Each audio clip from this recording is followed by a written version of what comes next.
কই সে গরু কি বিক্রি হয়ে গেছে নাকি? হ্যাঁ, গরু তো বিক্রি হয়ে গেছে। গরু কত বিক্রি করছেন ভাই? ৮০,০০০ টাকা বেচেছি। মানে? ও ভাই, আপনার এই গরুতে সমস্যা ছিল, আপনার এই গরুটা জিম মারতেছিল, গরুটা কেউ নিচ্ছিল না, তাই ৮০,০০০ টাকা বিক্রি করেছি। ভাই ৮০,০০০ টাকা বেচেছেন কেন?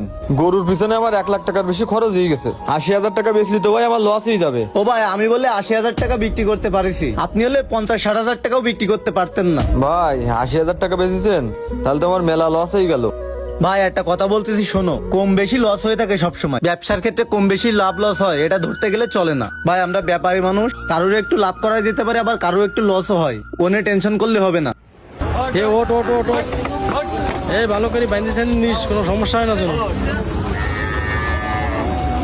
এ সাবধানে ভালো করে বাঁধিস জন্য লাভ টাপ না মারে। এ কিরাম বাঁধিস রে, ঢিলা কেন? ভালো করে টাইট করে বাঁধ। গরুটা একদম ডকের গরু রে, শিরা গরু কিনা পড়িস আমার। ভাই এই গরুটা আপনি কিনেছেন? হ্যাঁ ভাই আমি কিনেছি, গরুটা খুব সুন্দর হয়েছে না বলেন? তা ভাই গরুটা কত দিয়ে কিনলেন? ভাই গরু তো পড়িছে ১,৮০,০০০ টাকা। ১,৮০,০০০ টাকা মানে? ভাই মিথ্যে কথা করছেন কেন আপনি? মিথ্যে কথা করছি মানে? মিথ্যে কথা বলে আমার কোনো লাভ আছে? ১,৮০,০০০ টাকা দিয়ে কিনেছি, তার পাশও আমার কাছে আছে। ভাই আমার বিশ্বাস হচ্ছে না, আসলে আপনি সত্যি কথা বলতেছেন তো? তাকে আপনার সাথে আমি আর কি মারতেছি এতক্ষণ?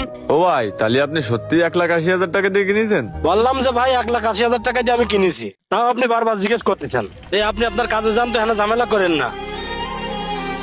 ভাই আমার আর কিছু বলার নেই।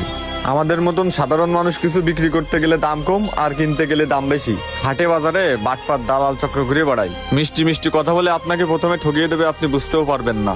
এইসব বাটপাত দালালের ফাঁদে কেউ পড়বেন না, সকলে সাবধান থাকবেন। ভিডিওটি ভালো লাগলে সবাই লাইক কমেন্ট শেয়ার করবেন।